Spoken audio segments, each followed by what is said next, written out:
Welcome back friends. एक बार फिर से स्वागत है आपके हमारे चैनल और पेज पर। फ्रेंड्स, आप जानते हैं कि इसमें जो हम लोग एनसीईआरटी क्लास 9th और 10th के मैथ और साइंस को एक एक चैप्टर को बारी बारी करके सीख और समझ रहे हैं। उसी क्रम में फ्रेंड्स आज हम जो है क्लास 9th के chapter 5 introduction to Euclid's geometry NCERT का पार्ट 2 देखेंगे। और इसमें जो है बेसिकली हम एक्सरसाइज 5.1 के सारे क्वेश्चंस को वन बाय वन समझेंगे और सीखेंगे। फ्रेंड्स, चूंकि ये मैक्सिमम क्वेश्चन इसमें थ्योरेटिकल है, इसीलिए हम पहले लिख लिए हैं ताकि आपका लिखने में टाइम वेस्ट न हो। और जो क्वेश्चन सॉल्व करने वाले हैं उसको हम प्रॉपर जो है आपको सॉल्व करके दिखाएंगे और सिखाएंगे। तो इससे पहले फ्रेंड्स, इस चैप्टर का हमने जो है कॉन्सेप्ट बता दिया था। अगर उस वीडियो को आप नहीं देखे हैं तो प्लीज़ उस वीडियो को विजिट करने के बाद ही इसको देखिए, ताकि इस चैप्टर के रिलेटेड कोई भी आपके मन में डाउट न हो। चलिए फ्रेंड्स, शुरू करते हैं। इसका फर्स्ट क्वेश्चन है कि which of the following statement are true and which are false, give reason for your answer. तो पहला क्वेश्चन पूछ रहा है, नीचे कुछ स्टेटमेंट्स दिए गए हैं और उसमें पूछ रहा है कौन सा फॉल्स है और कौन सा ट्रू है। फॉल्स है तो क्यों फॉल्स है उसका रीजन बताना है, अगर ट्रू है तो क्यों ट्रू है उसका भी रीजन बताना है। फ्रेंड्स, फर्स्ट क्वेश्चन है only one line can pass through a single point. कह रहा है कि अगर एक सिंगल पॉइंट है तो यहाँ से बस एक ही लाइन ऐसे क्रॉस कर सकती है, गुजर सकती है। क्या ये ट्रू है कि फॉल्स है? तो हम जानते हैं फ्रेंड्स ये फॉल्स है। क्यों? क्योंकि एक ही पॉइंट से जो है बहुत सारी अनंत इनफाइनाइट जो है लाइंस क्या कर सकती हैं, क्रॉस कर सकती हैं, हम देख पा रहे हैं। इसलिए ये पहला जो सेंटेंस स्टेटमेंट है वो क्या हो गया, फॉल्स हो गया। और फिर उसको हम लिख देंगे फॉल्स। क्यों फॉल्स है? Since there can be infinite lines drawn to be passing through a single point. इसलिए फॉल्स है क्योंकि एक पॉइंट से जो है इनफाइनाइट नंबर ऑफ लाइंस को हम क्या कर सकते हैं, ड्रॉ कर सकते हैं। नेक्स्ट क्वेश्चन देखते हैं फ्रेंड्स। लिखा है there are infinite number of lines which passes through two distinct point.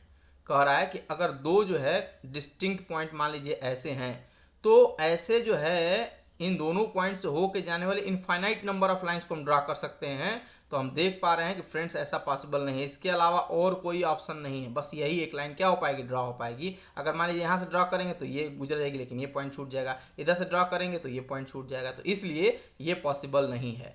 तो ये क्या हो जाएगा, ये सेंटेंस फॉल्स हो जाएगा। क्यों? क्योंकि only one line can be drawn which passes through two distinct point. इसलिए फॉल्स हो जाएगा कि हमेशा दो अगर डिस्टिंक्ट पॉइंट हैं और उन दोनों पॉइंट से होकर अगर हमको लाइन ड्रॉ करनी है तो केवल एक ही जो है लाइन ड्रॉ हो सकती है, infinite number of lines draw नहीं हो सकती हैं। थर्ड है friends, a terminated line can be produce infinitely on both side. तो ये जो है हम पिछले वीडियो में भी देखे थे कि कोई भी अगर लाइन है टर्मिनेटेड है, ऐसे है, तो हम इसको क्या कर सकते हैं, बोथ साइड में जो है प्रोड्यूस कर सकते हैं, इंक्रीज कर सकते हैं, इसकी लेंथ को बढ़ा सकते हैं। फ्रेंड्स, ये जो है पिछले वीडियो में जो कॉन्सेप्ट हम बताए थे उसी पे बेस सेम क्वेश्चन है। तो ये क्या हो जाएगा, ट्रू हो जाएगा। क्यों? क्योंकि a terminated line can be produce infinitely on both side, क्योंकि ये दोनों तरफ जो है प्रोड्यूस किया जा सकता है, बढ़ाया जा सकता है। A line can be extended in both direction, दोनों दिशाओं में। फोर्थ है friends, if two circles are equal then their radii are equal. अगर मान लीजिए कि ये दो सर्किल हम ड्रॉ कर दिए, इसका भी रेडियस जो है सेंटर से सरकमफरेंस तक का डिस्टेंस 5 सेंटीमीटर है, और ये दूसरा सर्किल ड्रॉ कर दिए, इसका भी जो है क्या है, सेंटर से सरकमफरेंस तक का डिस्टेंस रेडियस जो है 5 सेंटीमीटर है। तो कह रहा है कि अगर दो सर्किल इक्वल हैं, अगर दोनों इक्वल हो गए तो इनका रेडियस इक्वल होगा कि नहीं होगा। या फिर मान लीजिए 1 रुपीज़ का कॉइन है, तो दो, एक आपके पास एक हमारे पास है, तो दोनों को एक साथ रखेंगे, कोइंसाइड करेगा कि नहीं करेगा, इक्वल होगा कि नहीं होगा, होगा। तो इसलिए ये क्या होगा, ट्रू होगा। ये सेंटेंस क्या है, ट्रू है कि अगर if two circles are equal, अगर दो सर्किल इक्वल हैं तो उनके रेडियस भी क्या होंगे, उनके रेडियाई भी क्या होंगे, सेम होंगे, इक्वल होंगे। By supervision we find that the centre and circumference of both circle coincide. जैसे कॉइन का एग्जांपल दिए रखेंगे तो क्या हो जाएगा, एक दूसरे के ऊपर बराबर आ जाएगा, कोइंसाइड कर जाएगा, इसीलिए रेडियस भी क्या होगा, इक्वल होगा। नेक्स्ट क्वेश्चन देखते हैं फ्रेंड्स। लिखा है कि if in figure 1 A B equal to P Q. देखिए ये लाइन सेगमेंट्स हैं, ए बी है, ये ए बी जो है किसके बराबर है, पी क्यू के बराबर है। P Q is equal to X Y, और पी क्यू क्या है, एक्स वाई के इक्वल टू है। मतलब ये लाइन जो है इसके इक्वल है और ये जो है इसके इक्वल है। हमको क्या बताना है, क्या ए बी जो है इक्वल होगा, मतलब ये वाला जो है इसके इक्वल होगा कि नहीं होगा।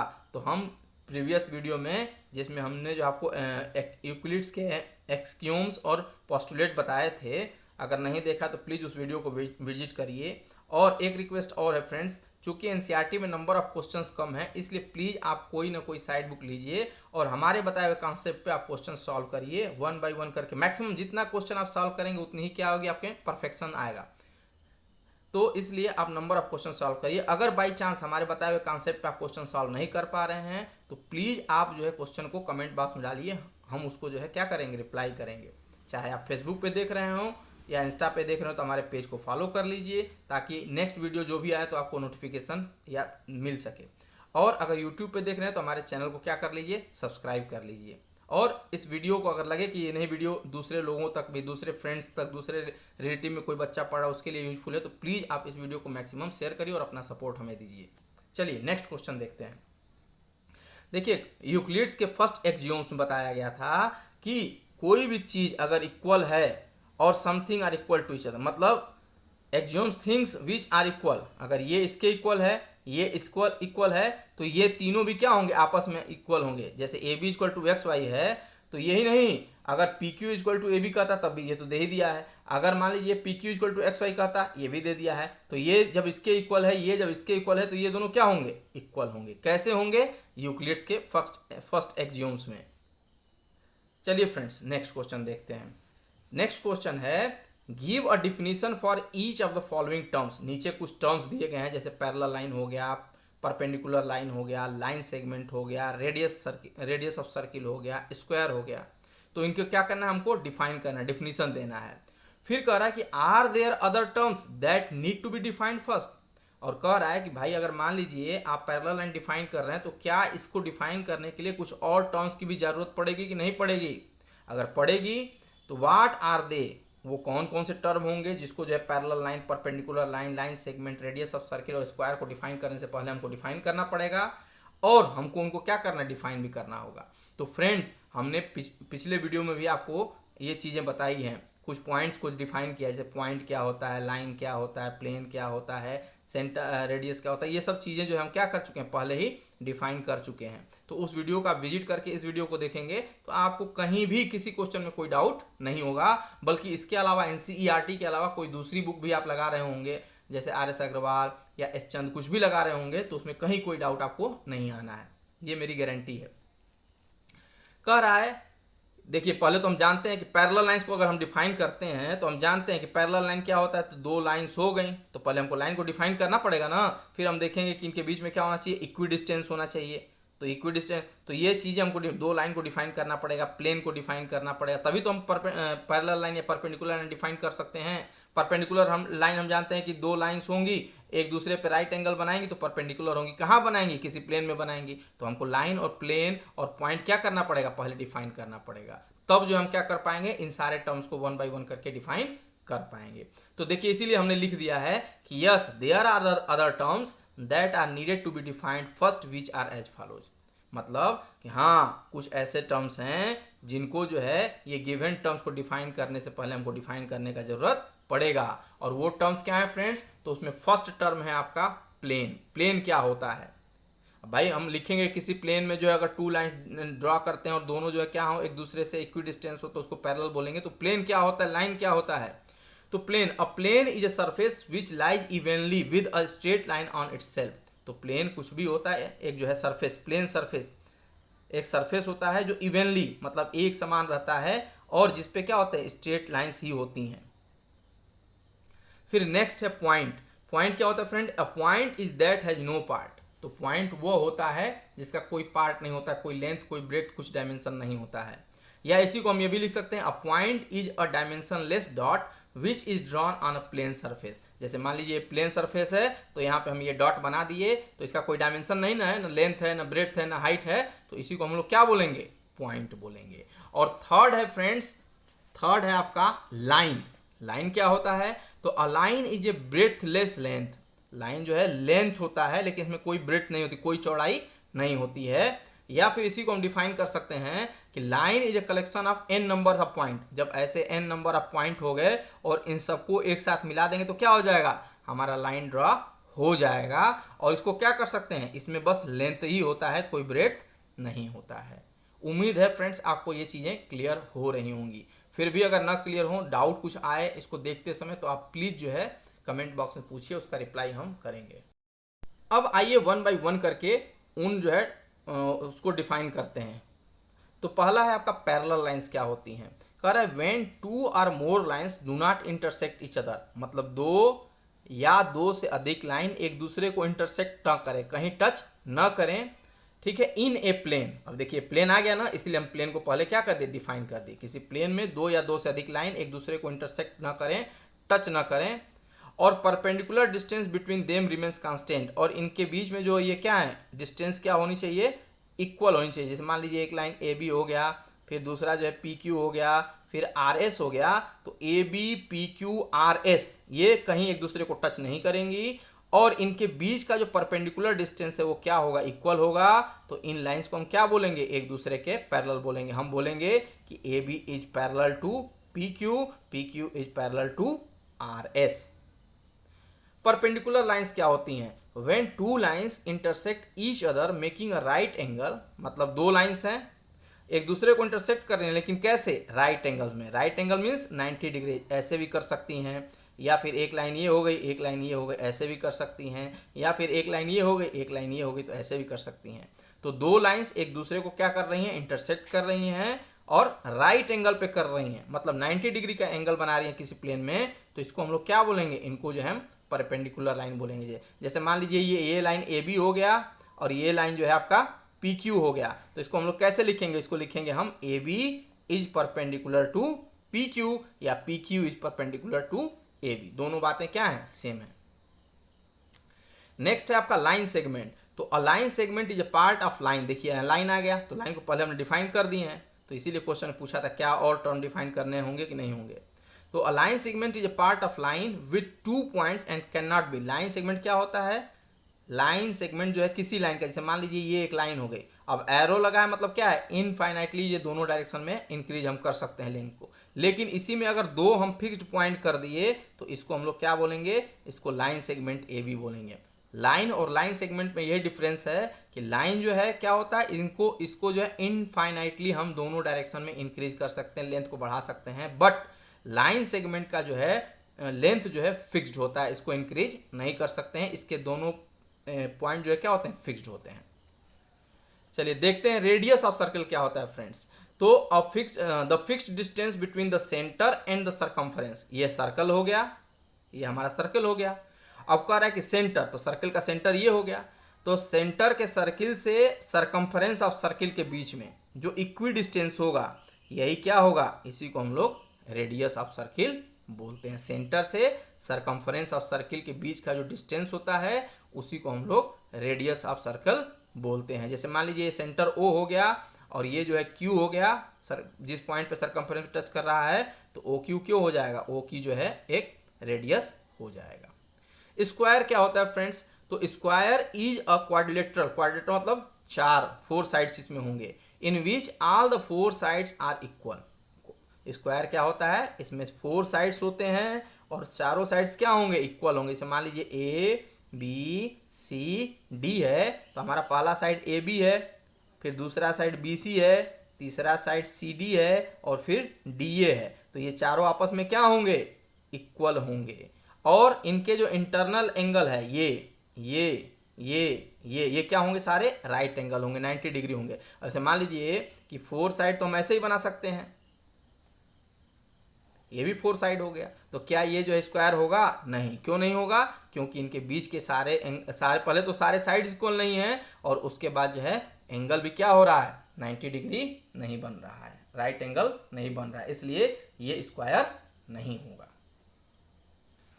चलिए फ्रेंड्स नेक्स्ट क्वेश्चन देखते हैं। उम्मीद है आपको क्वेश्चन समझ में आ रहे होंगे, और अगर आप हमारे इस वीडियो को यूट्यूब पे देख रहे हैं तो हमारे चैनल को सब्सक्राइब कर लीजिए और वीडियो को शेयर करिए, लाइक करिए। और अगर आप ये वीडियो जो फेसबुक या इंस्टाग्राम पे देख रहे हैं तो हमारे पेज को फॉलो करके और अपने सपोर्ट के लिए लाइक कर दीजिए।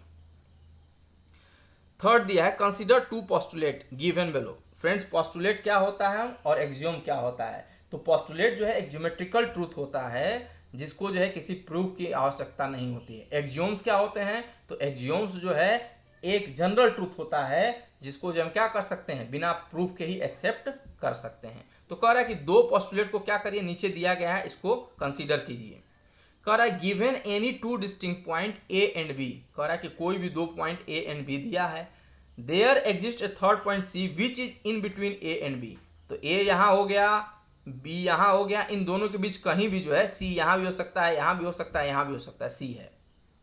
सेकेंड दिया है कि there exist at least 3 point that are not on the same line, और तीसरा ये कह रहा है कि कम से कम जो है 3 पॉइंट्स हैं, ऐसे ऐसे ऐसे, ये 3 पॉइंट मान लीजिए हो गए, लेकिन वो सेम लाइन में नहीं है। मतलब हो सकता है कि ये वाला पॉइंट इस जगह की जगह इस जगह हो, ये वाला पॉइंट इस जगह की जगह इस जगह हो, तो ये सेम लाइन में नहीं है, ऊपर नीचे हैं। फिर क्वेश्चन पूछ रहा है कि do these postulate contain any undefined term, तो क्या इन दोनों में कुछ ऐसा है जो डिफाइन नहीं है, जो बताया नहीं गया है। आर पोस्टुलेट कंसिस्टेंट, क्या ये कंसिस्टेंट है कि इनकंसिस्टेंट है। और थर्ड पूछ रहा है कि डू दे फॉलो इक्विलिड पोस्टुलेट, और क्या जो है ये इक्विलिड के पोस्टुलेट को, जो पोस्टुलेट इक्विलिड ने दिया था, जो प्रीवियस वीडियो में हमने कल आपको डिटेल में बताया है, तो क्या उससे जो है उसको फॉलो करते हैं। अगर नहीं करते हैं तो उसको क्या करना है, एक्सप्लेन करना है। चलिए 1 बाय 1 करके देखते हैं।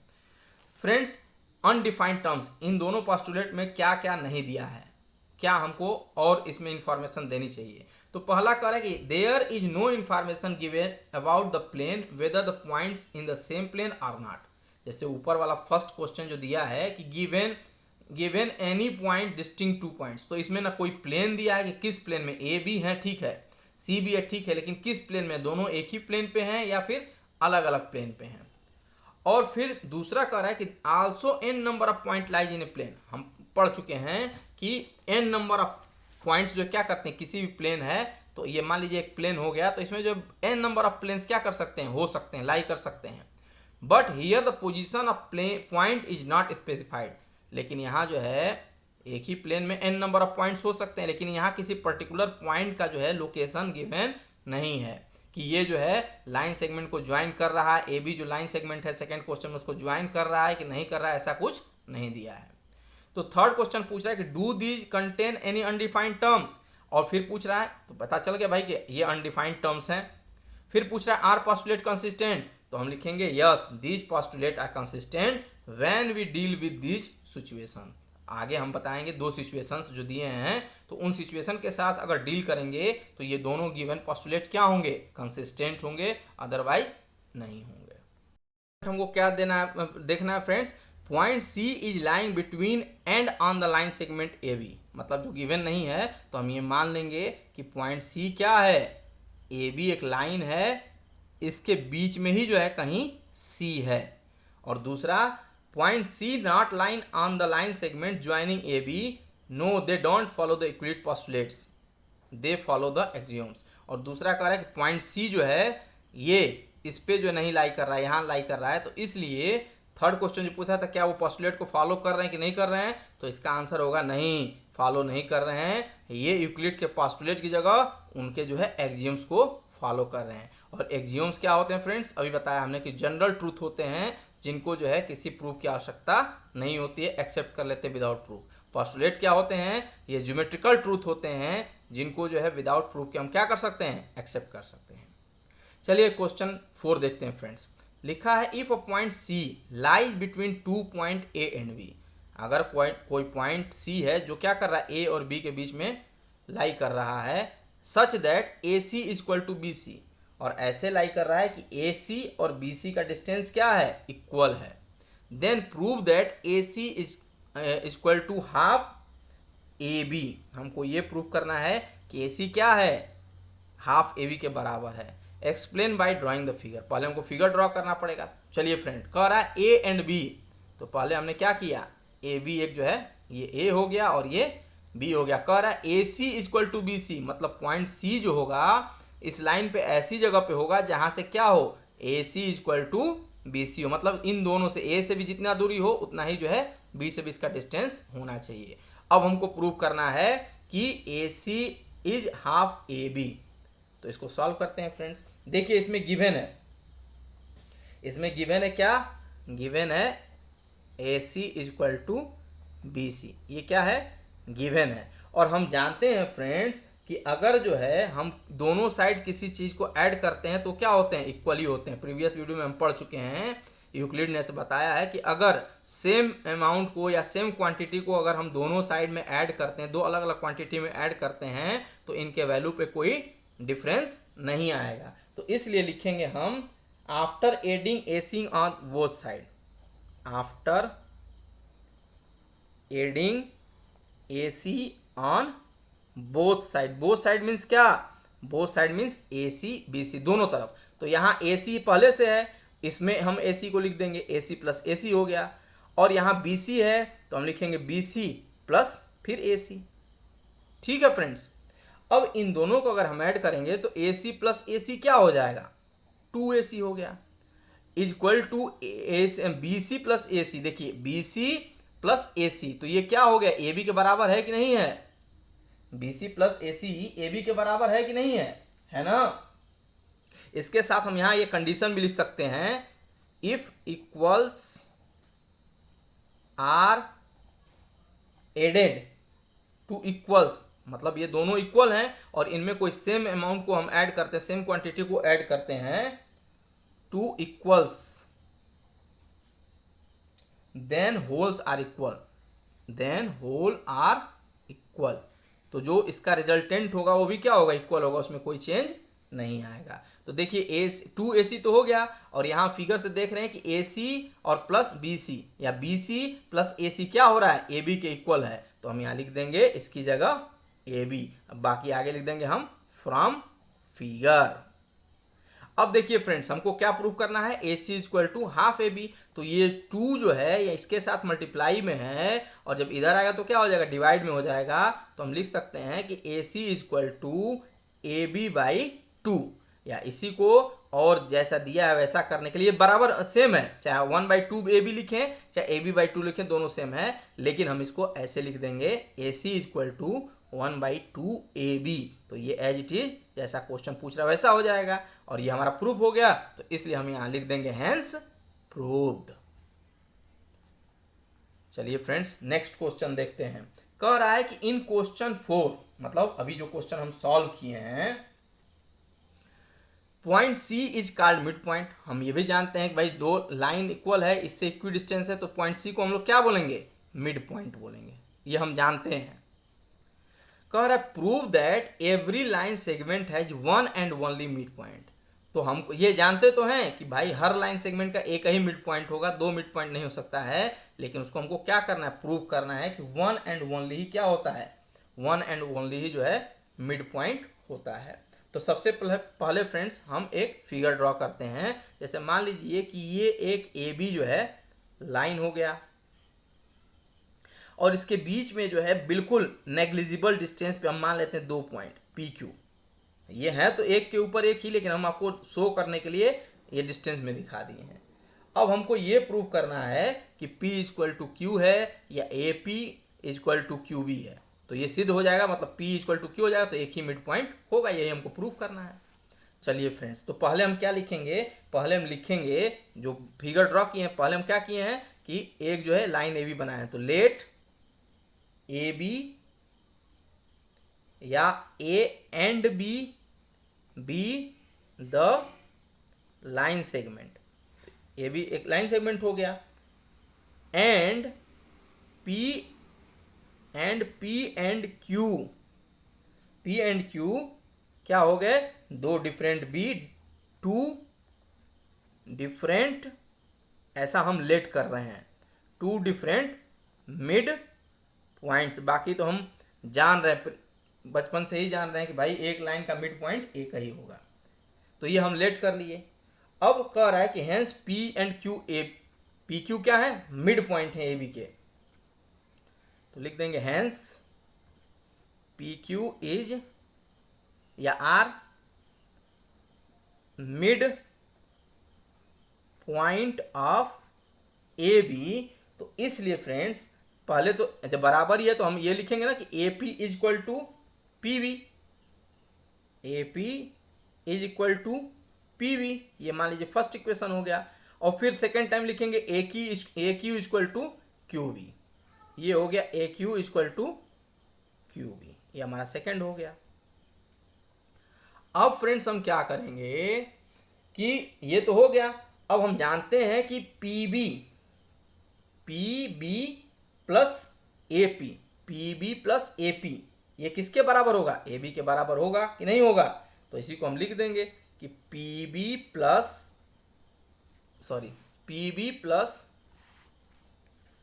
ए P equal to A B. क्यों? क्योंकि भाई ये जो है कॉन्साइड कर रहे हैं लाइन सेगमेंट ए बी पे, because it coincides with line segment AB, इसलिए ये इक्वल होगा। अब वैसे ही जब यहाँ P को लिए हैं तो फिर हम क्या करेंगे, Q को लेंगे, यहाँ AP होगा फ्रेंड्स। अब वैसे ही हम लिखेंगे QB plus AQ equal to AB। क्यों? तो दोनों का सेम कंडीशन है। अब फ्रेंड्स जो है, फ्रेंड्स जब AP है, अब मान लीजिए कि इक्वल्स दोनों तरफ ऐड करते हैं तो इक्वल ही होता है, तो इसलिए हम लिखेंगे therefore AP plus AP is equal to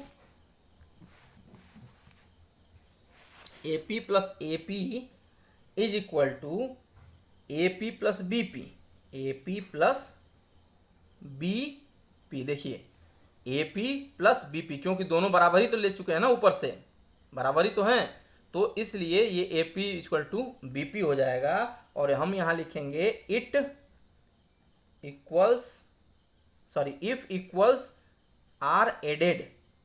अगर सेम को हम क्या करें, दोनों तरफ ऐड कर रहे हैं, AP ऐड कर दिए, ठीक है फ्रेंड्स। इसमें AP इक्वल टू PQ था और AQ इक्वल टू QB था, वैसे इससे ये बना। तो अगर हम दोनों तरफ जो है AP ऐड कर देते हैं तो क्या होगा, इक्वल ही रहेगा, होल्स आर इक्वल, उसमें कोई चेंज नहीं आएगा। तो यहाँ हम अब इसको सॉल्व करें तो क्या लिखेंगे, इसको लिखेंगे हम 2AP और इसको हम क्या लिख देंगे फ्रेंड्स, इसको लिख देंगे हम 2AP और इसको लिख देंगे हम AP, और ये मान लीजिए हमारा इक्वेशन थर्ड हो गया। और वैसे ही जो है similarly 2AP equal to AP हो गया, तो वैसे ही जो है 2AQ इक्वल टू क्या हो जाएगा, AQ भी हो जाएगा। ये मान लीजिए हमारा इक्वेशन 4 हो गया। उम्मीद है फ्रेंड्स आपको स्टेप बाय स्टेप इसीलिए कर रहे हैं ताकि आपको क्लियर हो चीज़ें, कोई डाउट ना आए। चलिए अब नेक्स्ट देखते हैं, जब ये इक्वेशन 3 और इक्वेशन 4 हो गया तो और हम आगे क्या करेंगे, अब इसी से हमको प्रूव कर देना है। हम देख रहे हैं कि इक्वेशन 3 और इक्वेशन 4 में क्या है, AP इक्वल टू AQ है, इक्वेशन 3 और 4 में क्या है, AP इक्वल टू AQ है, और ये दोनों क्या है, आपस में इक्वल हैं। तो हम लोग लिखेंगे कि from equation third and fourth, ठीक, वी गेट, हमको क्या मिल रहा है फ्रेंड्स, हमको मिल रहा है 2AP इक्वल टू 2AQ, और 2 से 2 कैंसिल कर देंगे तो हम जो शुरू में बताए थे AP इक्वल टू क्या हो गया, AQ हो गया। चाहे AP करें चाहे AQ करें, दोनों क्या है, अब भाई A से P और A से Q इक्वल है, तो पॉइंट P और पॉइंट Q क्या करेगा, दूसरे को कोइंसाइड करेगा कि नहीं करेगा। जो हम शुरू में बोल रहे थे वो हमारा प्रूफ हो गया। तो हम फिर यहीं लिख देंगे कि things which are double of the same thing are equal to one another. तो यहाँ डबल थे तो वन अनदर हो गया ना, इक्वल हो गया, 2 से 2 कैंसिल कर दिए तो इक्वल हो गया कि नहीं हो गया। अब इसीलिए does P and Q are same point मतलब एक दूसरे पे कोइंसाइड करेंगे, और इसीलिए this contradicts the fact that P and Q are two different points, और इसीलिए प्रूव हो गया, hence it is proved that every line segment has segment has only one mid point. इससे ये प्रूफ हो गया कि हर लाइन सेगमेंट में क्या होते हैं, केवल एक ही मिड पॉइंट होते हैं। क्यों? क्योंकि P और Q क्या हो गए, सेम पॉइंट हो गए।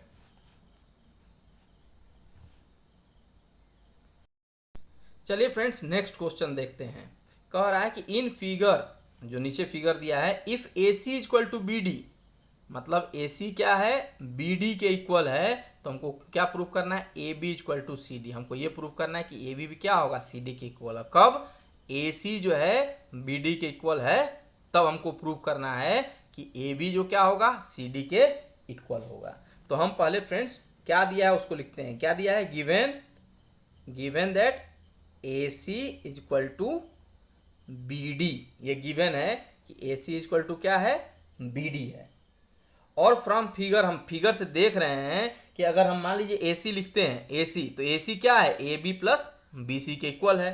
तो हम यहाँ लिख देंगे फ्रॉम फिगर वी गेट, क्या हो रहा है, AC अगर लिख रहे हैं तो AC किसके बराबर हो रहा है, AC हो रहा है AB प्लस BC के बराबर। तो हम लिख देंगे यहाँ AB प्लस BC।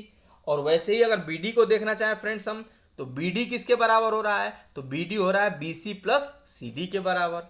ये मान लीजिए हम लिख दिए BC और प्लस CD के बराबर हो गया। तो मान लीजिए ये इक्वेशन फर्स्ट हो गया, ये इक्वेशन सेकंड हो गया। तो हम देख रहे हैं कि BC क्या है, दोनों में कॉमन है कि नहीं कॉमन है। तो इन दोनों इक्वेशन से हम ये देख रहे हैं कि ये तो हो गया AC equal to AB plus BC, BC equal to BD। तो अगर मान लीजिए from equation first and second, और अगर AC इक्वल टू BD है, तो हमको क्या मिलेगा, हम लिखेंगे इसको AB plus BC equal to BC plus CD। क्यों AC की जगह हम BD लिख सकते हैं, और AC की जगह BD लिख सकते हैं, और जहाँ BD है वहाँ हम क्या लिख सकते हैं, AC लिख सकते हैं।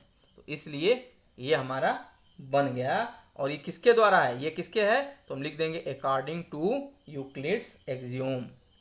यूक्लिड्स के एक्सियोम के थ्रू ये होगा।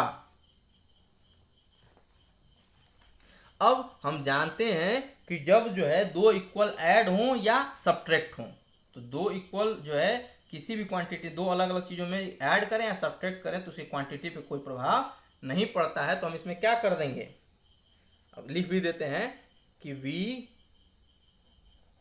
No that equals are subtracted, मतलब ये दोनों इक्वल हैं, तो इसमें से अगर कुछ भी हम सब्ट्रैक्ट करेंगे तो भी क्या होगा, ये होल जो है इक्वल ही रहेगा। सब्ट्रैक्टेड फ्रॉम इक्वल्स, तो रिमाइंडर्स आर आल्सो इक्वल। अगर इसमें से हम कुछ भी सब्ट्रैक्ट करते हैं तो क्या होंगे, इक्वल होंगे। अब हमारा क्या है, ये है AB plus BC equal to BC plus CD। अब मान लीजिए दोनों तरफ हम BC को क्या कर दें, सब्ट्रैक्ट कर दें। On subtracting BC both side, यहाँ लिख देते हैं कि on subtracting BC both sides, तो इधर भी BC वो सब्ट्रैक्ट कर दिए और इधर भी हम BC सब्ट्रैक्ट कर देंगे। तो देखिए ये प्लस का BC है और ये माइनस का BC है, कैंसिल आउट हो जाएगा, जीरो हो गया। और वैसे ही इक्वल के इस टाइप भी ये प्लस का BC है और ये माइनस का BC है, खत्म हो गया। तो क्या हो गया हमारा, AB इक्वल टू CD हो गया। और हमको यही तो प्रूव करना था कि AB इक्वल टू CD होगा कि नहीं होगा। तो यहाँ हम लिख देंगे हैंस प्रूव, हमने प्रूव कर दिया। तो फ्रेंड्स प्रूव करने वाले क्वेश्चन में आपको सारे कॉन्सेप्ट को अकॉर्डिंग करना चाहिए, बस कॉन्सेप्ट आपका क्लियर होना चाहिए, प्रोसेस सही होना चाहिए, और प्रूव करना पड़ता है आपको। अपने मन से हम कुछ भी नहीं लिख सकते हैं। प्रूव करने वाले क्वेश्चन में हमको रीजन भी देना पड़ता है कि अगर हम यहाँ ये लिख रहे हैं तो क्यों लिख रहे हैं, इसका क्या रीजन है। बस ऐसे लिख देने से नहीं हो जाएगा, इसलिए ये चीज़ें बिल्कुल क्लियर आप समझते रहिएगा। फ्रेंड्स ये इस जो है चैप्टर का लास्ट क्वेश्चन है, और उम्मीद है फ्रेंड्स यहाँ तक आपको समझ में आया होगा। इस चैप्टर के पिछले वीडियो और इस वीडियो में जो आपका बिल्कुल कॉन्सेप्ट क्लियर हो गया होगा। अगर ऐसा है तो आप प्लीज़ जो है हमारे वीडियो को ज़्यादा से ज़्यादा शेयर करिए, लाइक करिए और अपना प्यार दीजिए। अगर यूट्यूब पे देख रहे हैं चैनल सब्सक्राइब कर लीजिए, और फेसबुक या इंस्टा पे देख रहे हैं तो पेज को फॉलो कर लीजिए। देखिए last question, why is axiom 5 in the list of Euclid's. Axiom 5 क्या था कि the whole is always greater than the part. ये हम लोग पिछले वीडियो में भी बहुत अच्छे से समझे, पिज्जा वाला एग्जाम्पल देख के। अगर नहीं देखें तो प्लीज़ आप उस वीडियो को विजिट करिए। Why is axiom 5 in the list of Euclid's axiom consider as universal truth. कह रहा है कि एक्सियोम 5 को क्यों यूनिवर्सल ट्रूथ कहा जाता है। और ये ध्यान देना है कि ये जो है पोस्टुलेट, फिफ्थ पोस्टुलेट की बात नहीं हो रही है, ये एक्सियोम 5 की बात हो रही है, फिफ्थ एक्सियोम्स की बात हो रही है। तो फ्रेंड्स एक्सियोम 5 क्या था, तो the whole is always greater than the part. भाई कोई भी चीज़ पूरा है, उसमें से अगर कुछ निकाल देंगे तो ये पूरा वाला पार्ट, जो पार्ट निकालेंगे उससे बड़ा होगा कि नहीं होगा।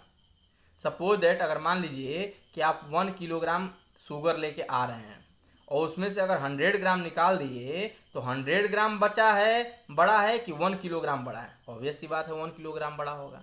वो उसी चीज़ को हमने वर्ड्स में लिख दिया है। कह रहे हैं कि let's us take an example of 1 kg of apples. हम क्या ले रहे हैं, ये जो है 1 किलोग्राम एप्पल का एग्जांपल ले रहे हैं। जब जो ये पूरा था तो इसका वजन कितना था, 1 किलोग्राम था। लेकिन वही अगर हम कुछ एप्पल्स उसमें से बाहर निकाल दें, if we take out some of them, तो ये क्या हो जाएगा, ये होल से लेस हो जाएगा। इसीलिए फिफ्थ एक्सियोम्स क्या है, यूनिवर्सल ट्रूथ है कि whole is always greater than part होता है। ठीक है फ्रेंड्स, उम्मीद है ये चैप्टर आपको समझ में आएगा। ऐसे ही हम क्या करेंगे, रिमेनिंग चैप्टर्स मैथ और साइंस क्लास 9th और 10th एनसीईआरटी के जो लेटेस्ट एडिशन है उसके बेसिस पे हम लाते रहेंगे। और आप वीडियो को देखते रहिए, शेयर करते रहिए और हमारे चैनल को सब्सक्राइब कीजिए। Thank you very much.